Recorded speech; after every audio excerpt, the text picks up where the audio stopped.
Sanya Lopez pinaratangang namamangka sa dalawang ilog.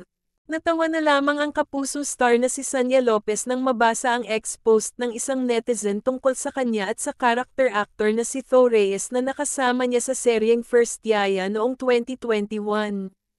Ayon kasi sa netizen, namamangka raw sa dalawang ilog si Sanya dahil may boyfriend na raw siya na si Dhao, nagsasayang pa raw siya ng oras kay kapuso star Alden Richards.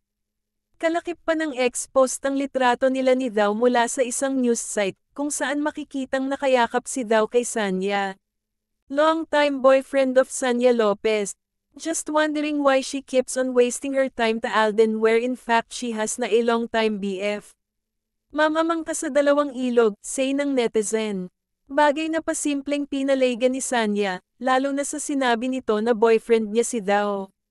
Hi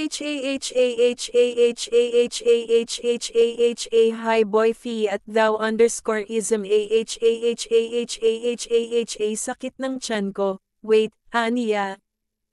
Ang namamangka sa dalawang ilog ay isang idiomatikong pahayag sa wikang Filipino na nangangahulugang two-timer o may dalawa o higit pang karelasyon ng sabay-sabay.